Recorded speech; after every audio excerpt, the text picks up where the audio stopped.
Selesai sahaja berniat.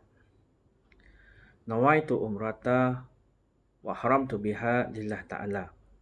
Maka sunat bagi jemaah untuk memperbanyakkan talbiyah.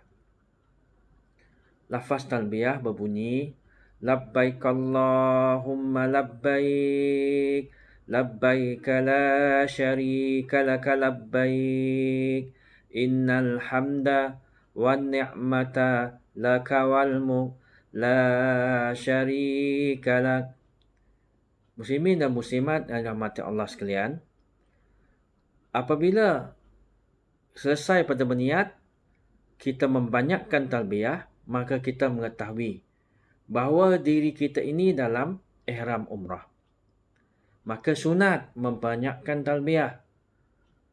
Kalau tidak dapat membanyakkan talbiyah, maka memadai bagi kita untuk bertalbiyah apabila bertukar-tukar keadaan.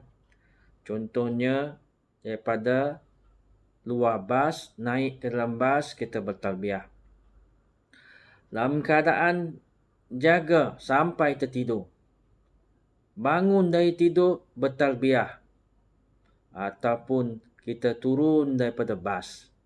Ataupun kita berpecah daripada kumpulan yang ramai, pergi berseorangan. Ataupun dari berseorangan pergi ke kumpulan yang ramai. Disunatkan membanyakkan bertalbiyah.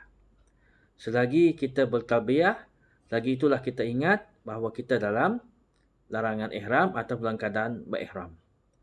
Baik. Sepanjang masa kita berihram, maka kita dilarang melakukan 13 perkara yang dilaranglah ihram. Kalau dipecahkan kepada jenis, ia terbagi pada 5. Iaitu yang berkaitan dengan pakaian, yang berkaitan dengan wangian, yang berkaitan dengan kecantikan, berkaitan dengan alam sekitar dan berkaitan dengan hubungan jenis. Pada sesi ini, saya akan membincangkan 3 bahagian. Iaitu bahagian yang pertama berkaitan dengan pakaian. Bagi laki-laki adalah dilarang untuk memakai pakaian yang berjahit dan bercantum.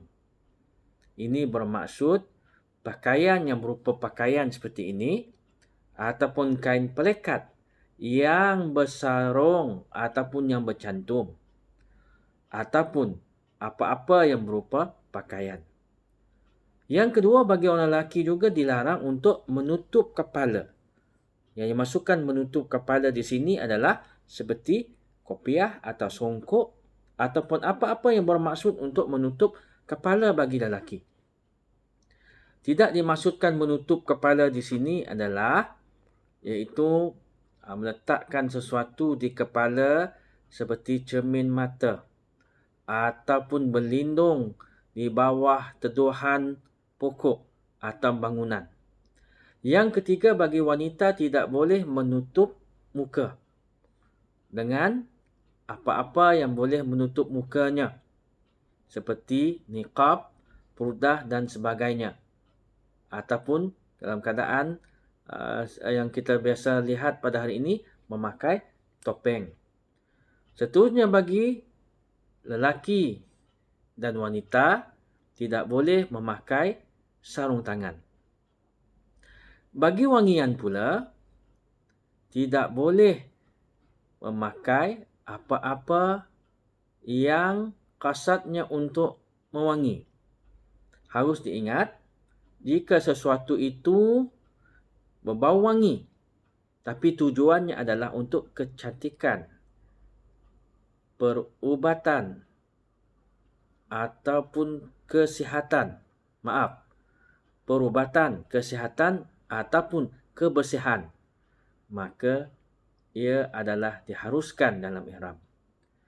Seterusnya, dalam bab kecantikan, maka tidak dibenarkan untuk memotong kuku. Tidak dibenarkan untuk memotong bulu-bulu pada badan. Dan tidak dibenarkan memakai minyak pada rambut. Sekiranya kesalahan-kesalahan ini dilakukan dengan tanpa sengaja ataupun tidak sengaja terlupa kemudian diingatkan, maka jemaah tidak dikenakan dam. Sebab itu dalam bahagian dam ini ada satu lagi pembahagian yang disebut sebagai tarafuh dan itlaf. Kesalahan-kesalahan tarafuh adalah memakai pakaian berjahit, tutup kepala bagi lelaki, menutup muka bagi perempuan, memakai sarung tangan bagi lelaki dan perempuan, memakai wangian bagi lelaki dan perempuan, memakai minyak bagi lelaki dan perempuan. Kalau kesalahan-kesalahan ini dilakukan, maka dam yang dikenakan kepada mereka adalah kesalahan ini akan dikenakan dam tahyir dan takdir, iaitu kalau disebut tahyir bermaksud boleh pilih antara yang pertama menyembelih seekor kambing, yang kedua atau memberi makan 6 orang fakir miskin, setiap seorang akan mendapat 2 cupak ataupun 10 rial setiap seorang, ataupun yang ketiga berpuasa 3 hari. Bagi kesalahan yang berkaitan dengan itlaf, iaitu membinasa pula, bermaksud kalau dilakukan secara sengaja atau tidak sengaja, maka tetap dikenakan dam, bezanya berdosa atau tidak berdosa sahaja. Kesalahan-kesalahan yang berkaitan dengan itlaf adalah antaranya memotong kuku atau mencabut bulu.